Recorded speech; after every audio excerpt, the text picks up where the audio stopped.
berdiri dan rapikan kelasnya terlebih dahulu. Bajunya mari dirapikan. Yang masih ada sampah itu. Untuk memulai pelajaran hari ini, silakan ketua kelas pimpin doa ya.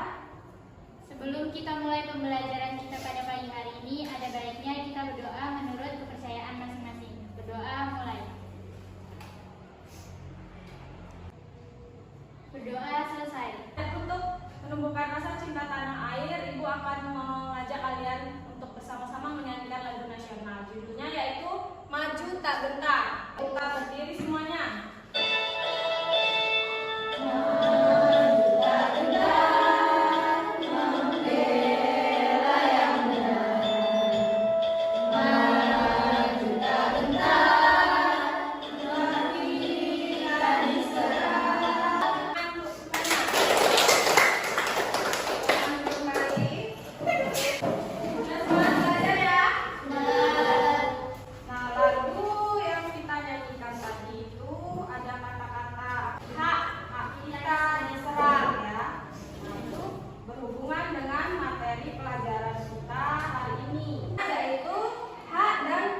Manusia dalam perspektif Pancasila.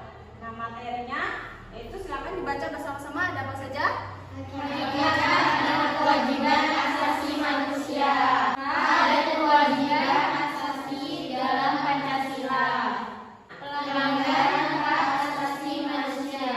Untuk tujuan pembelajarannya, setelah kalian melalui pembelajaran hari ini dengan metode problem based learning, yaitu pemecahan masalah, diharapkan kalian nanti dapat menjelaskan hakikat hak dan kewajiban asasi manusia, kemudian menjelaskan substansi hak dan kewajiban manusia di dalam Pancasila, kemudian menganalisis dan menyaji hasil mengenai pelanggaran hak asasi manusia. Kalian nanti akan Ibu bagi ke dalam kelompok, akan Ibu kasih kasus pelanggaran HAM yang kemudian kalian diskusikan dengan kelompok kalian. Teknik penilaian seperti biasa, kalau di pelajaran PPKN itu ada 3 penilaian. Ada penilaian sikap, penilaian pengetahuan, dan penilaian keterampilan. Penilaian sikap itu Ibu lakukan dengan mengamati sikap kalian selama pembelajaran. Pengetahuan itu Ibu ambil dari tugas dan ulangan kalian. Nanti bentuknya itu adalah uraian. Penilaian keterampilan, nah itu Ibu ambil nanti dari diskusi kalian dan presentasi kalian. Ke materi kita ya, tadi yang pertama mengenai hak dan kewajiban asasi manusia. Sebelumnya Ibu mau tanya apa itu hak dan kewajiban? Apa, Desi? Kalau misalnya hak itu apa yang kita dapatkan, sedangkan kewajiban itu apa yang kita kerjakan dan kita lakukan. Ya betul, tepuk tangan untuk Desi. Nah, itu berhubungan dengan hak asasi dan kewajiban asasi manusia. Nah, untuk lebih memahami mengenai hakikat hak dan kewajiban asasi manusia, silakan kalian simak video yang akan Ibu berikan. Dicatat hal-hal penting yang ada di video. Apa itu hak asasi manusia? Hak asasi manusia adalah hak yang melekat pada manusia sebagai anugerah Tuhan yang wajib dihormati, dijunjung tinggi, dan dilindungi oleh negara, hukum, dan semua orang. Secara umum, hak bersifat organik, yang artinya hak adalah hak yang menjadi kodrat manusia. Selain itu, hak bersifat universal, yang artinya hak secara umum berlaku di seluruh dunia, dengan tetap menghormati adat istiadat dan budaya negara masing-masing. Hak juga bersifat langgeng, yang artinya hak adalah hak manusia sejak dari kandungan hingga meninggal. Manusia memiliki hak yang tidak dapat dikurangi dalam keadaan apapun. Setiap orang wajib menghormati hak asasi orang lain dan tertib dalam kegiatan bermasyarakat. Namun dalam menjalankan hak dan kebebasannya, setiap orang wajib tunduk kepada pembatasan yang telah ditetapkan undang-undang agar dapat menghormati hak dan kebebasan orang lain. Laporkan setiap pelanggaran HAM. Dari video yang kalian tonton tadi, apa yang kalian dapatkan? Bu, Ya, hak silakan. asasi manusia adalah hak dasar yang dimiliki oleh setiap manusia manusia sebagai anugerah Tuhan Yang Maha Esa yang ada sejak manusia dalam kandungan sampai meninggal dunia. Tidak bisa hanya menuntut hak saja, tetapi kita tidak melaksanakan kewajiban, ya. Jadi harus dua-duanya itu kita lakukan. Nah, bagaimana kalau orang itu hanya menuntut haknya, tetapi tidak mau melaksanakan kewajibannya? Selanjutnya yaitu hak dan kewajiban asasi manusia dalam Pancasila. Hak dan kewajiban asasi dalam nilai dasar Pancasila. Nilai-nilai yang tercermin dalam setiap sila Pancasila. Kemudian ada hak dan kewajiban asasi manusia dalam nilai instrumental Pancasila. Jadi nilai instrumental ini adalah penjabaran dari nilai-nilai dasar. Hak dan kewajiban asasi manusia dalam nilai praksis Pancasila. Itu pelaksanaannya. Bagaimana prakteknya dalam kehidupan sehari-hari. Asal sila pertama tadi, ketuhanan yang Maha Esa. Prakteknya bagaimana? Beribadah menurut agama masing-masing. Beribadah menurut agamanya masing-masing. Kewajibannya Menghargai agama orang lain. selanjutnya yaitu pelanggaran HAM itu adalah perbuatan seseorang atau bisa juga sekelompok orang yang melanggar hak asasi manusia orang lain. Nah, pelanggaran HAM ini terbagi menjadi dua, ada HAM ringan dan HAM berat. Contohnya apa? Perbudakan, penyiksaan, perampasan, Ada yang ditanyakan?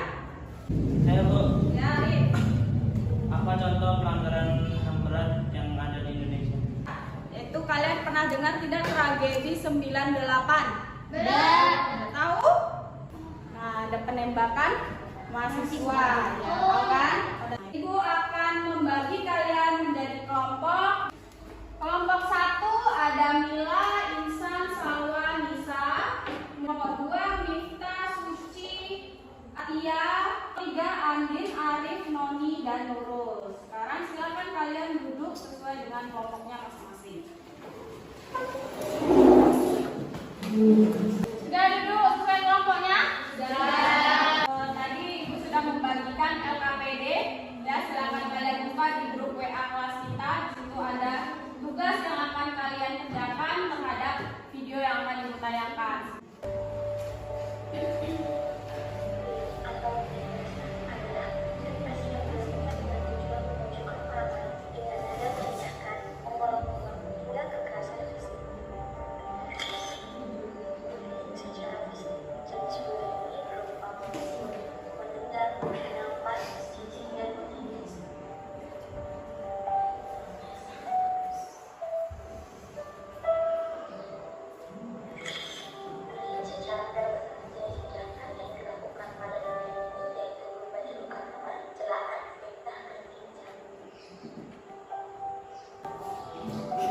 Sekarang silakan kalian berdiskusi dengan kelompok kalian mengenai kasus tadi itu melanggar apa? Melanggar nilai Pancasila sila keberapa?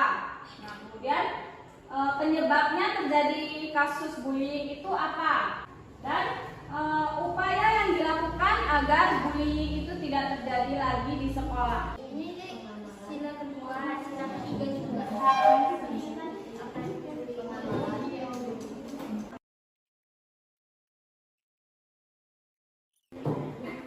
Yang upaya agar tidak terjadi bullying itu dijelaskan atau tidak?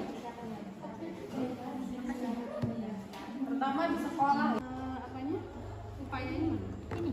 Ini. Dijelaskan lagi. Sudah selesai semua? Sudah. Kelompok mana yang sudah duluan? Kelompok 2. Kelompok 2. Assalamualaikum warahmatullahi wabarakatuh. Kami dari kelompok 2 akan mempresentasikan hasil kerja dari kelompok kami. Bullying merupakan segala bentuk penindasan atau kekerasan yang dilakukan dengan sengaja oleh salah satu atau kelompok orang yang lebih kuat atas perbuatan tersebut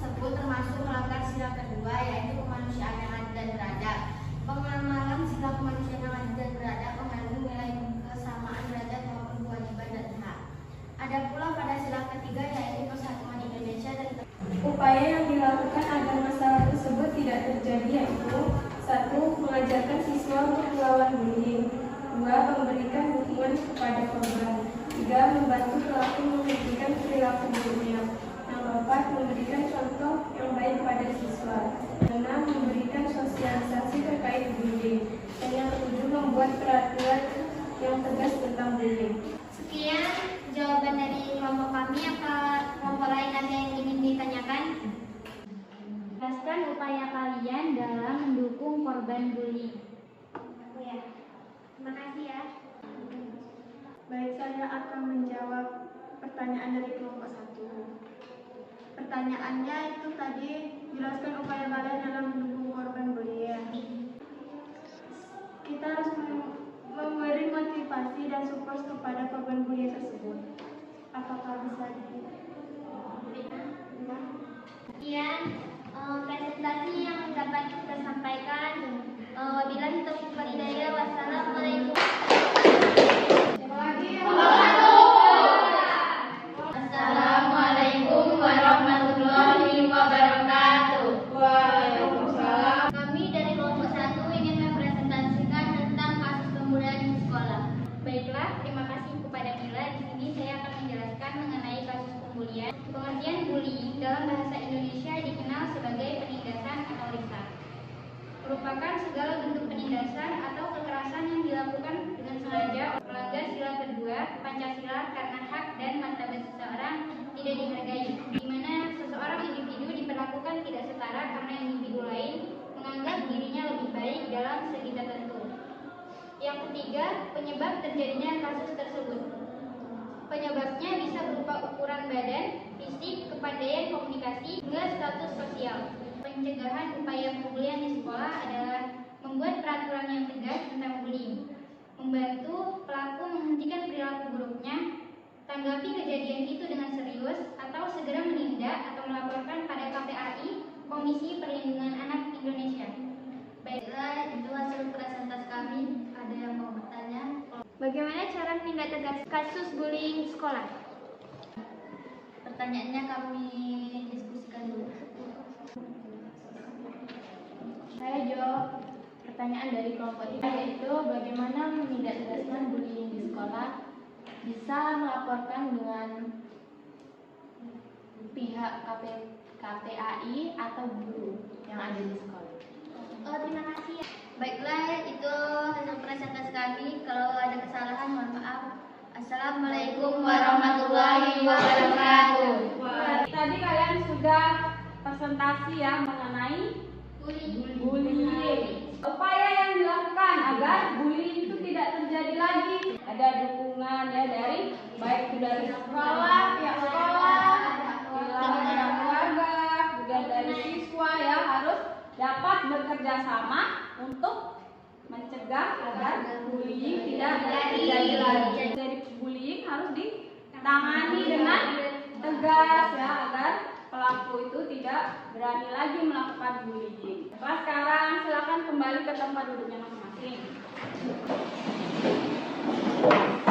Sebagai bahan evaluasi untuk mengukur kemampuan kalian memahami pelajaran hari ini, Ibu akan memberikan beberapa pertanyaan.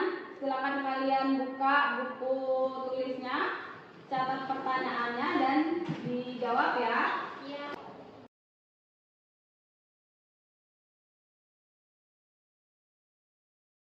Sudah selesai, tolong ketua kelasnya membuatkan pertanyaannya ya.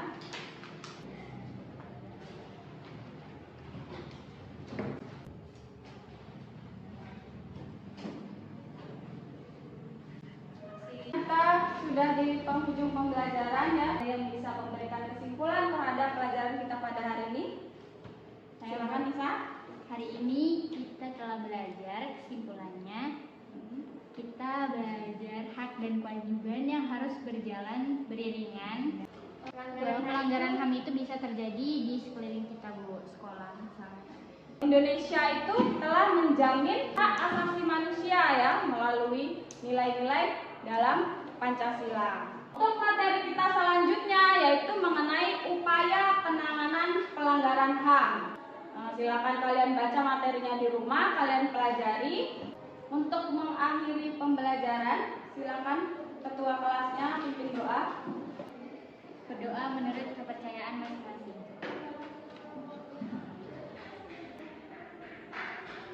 Berdoa pembelajaran kita hari ini sudah selesai. Semoga pelajaran hari ini dapat kalian terima dengan baik. Ibu akhiri. Wassalamualaikum warahmatullahi wabarakatuh. Waalaikumsalam